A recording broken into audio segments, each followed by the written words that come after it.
Bismillahirrahmanirrahim, salatu wassalam ala rasulillah. Bienvenue dans cet entretien exclusif sur la radio-télévision Al Bayan. Depuis le studio Modulab à Abidjan, Riviera Golf, nous recevons sur ce plateau la secrétaire d'État adjointe aux affaires de la sécurité civile, de la démocratie et des droits de l'homme, Madame Yousra. Bonjour. Bonjour. Merci d'avoir accepté notre invitation. Merci beaucoup pour et nous sommes très votre heureux de vous recevoir ici à Al Bayan et principalement à Abidjan. Pourquoi avez-vous choisi la Côte d'Ivoire et principalement notre chaîne, la radio-télévision Al Bayan? Alors, donc je suis ravie d'être ici à Abidjan et c'est le troisième jour de ma visite officielle qui se passe juste une semaine après l'arrivée de notre secrétaire d'État, Anthony Blinken. Et l'objectif de nos visites est clair, c'est de renforcer notre partenariat stratégique avec la Côte d'Ivoire, qui nous croyons représente un partenaire phare pour les États-Unis, mais un exemple de la démocratie, des droits de l'homme et de la sécurité civile. Tous les éléments de mon portefeuille centrés sur la dignité humaine. Et pourquoi Al Bayan? D'abord, je sais que Al Bayan est une championne pour la paix. Et c'est très important. Personne ne peut pas perdre l'espoir que la paix est possible. Mais il faut travailler pour aboutir à cet objectif. Mais je suis là aussi parce que vous représentez les médias indépendants, libres. Et c'est un élément essentiel pour les sociétés qui réussissent, qui vraiment aboutissent à la prospérité et sécurité durable. Alors justement, vous avez parlé des projets stratégiques qui vous lient, je vais dire les États-Unis à notre pays. Quels sont ces projets stratégiques, Madame? Absolument.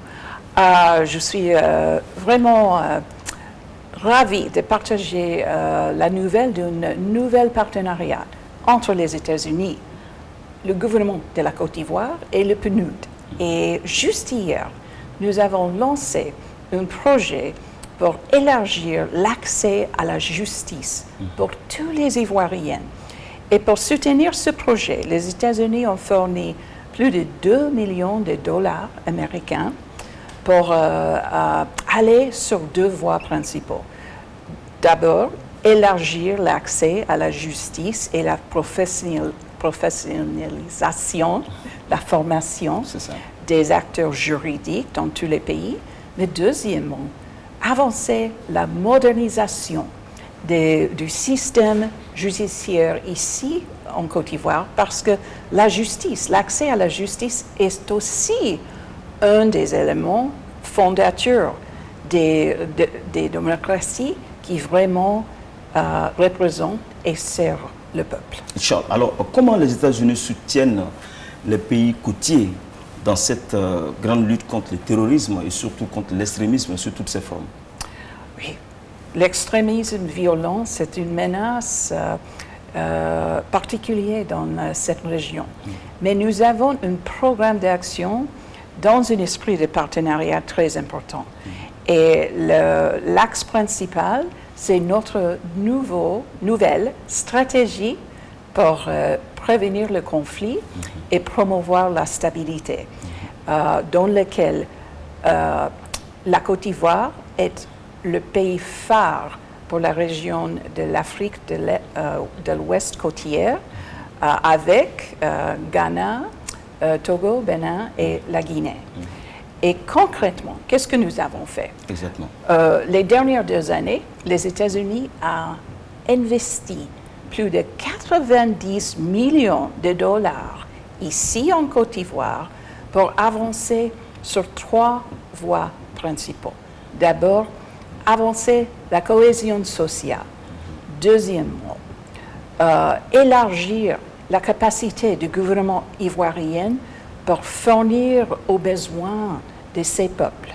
Et troisièmement, promouvoir la vraie sécurité civile, c'est-à-dire la sécurité centrée sur le peuple et les forces de sécurité qui respectent les droits de l'homme, qui respectent la démocratie et qui sont comptables au peuple. Je note aussi que les objectifs de cette stratégie américaine sont le résultat de fortes concertations avec le gouvernement ivoirien, mais aussi avec la société civile, avec les partenaires dans le secteur privé. Et je crois que notre stratégie va dans la même ligne que le plan du développement de son Excellence, président Ouattara. Donc, nous sommes vraiment dans un partenariat de renforcement mutuel. Alors justement, on termine par la dernière question. C'est une question un peu festive. On parle de la CAN de l'hospitalité. Et vous m'aviez dit en off que vous irez suivre un match. Et tout à l'heure, quelque part à Abidjan, entre les deux stades, le stade de Fouet-Boigny ou le stade de Bempé Alassane Ouattara. Alors comment cet événement mondial, dont la Côte d'Ivoire joue un grand coup, peut rassembler la jeunesse africaine et qui peut rentrer également dans le cadre de votre job, qui est la sécurité? D'abord, je dois vous dire que je suis totalement ravie d'être ici à Abidjan pendant la CAN, parce que je sens personnellement l'esprit de Akwaba. Oui. Et je vois des gens qui viennent de toutes parts du continent pour rassembler. Et ce rassemblement, c'est un des aspects très spéciaux du sport. Et surtout un sport comme le football qui vraiment unissent tout le monde, même les États-Unis. C'est ça. Donc, moi, je trouve que la réussite de la CAN, l'idée de rassembler ensemble et fêter, en fait, nos joueurs, c'est une autre manière d'avancer la paix. Donc, moi, j'ai la chance de regarder un match ce soir, mais je ne suis pas partisane des équipes. Moi, je suis là pour vraiment fêter cet rassemblement de l'humanité.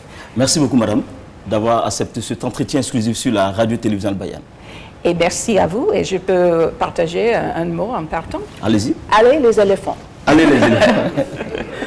Allez les éléphants. Merci d'avoir suivi cet entretien exclusif depuis le studio modulable Abidjan Riviera Golf Radio-Télévision Al-Bayan. Merci de votre aimable attention. Wassalamu alaikum wa rahmatullahi wa barakatuh.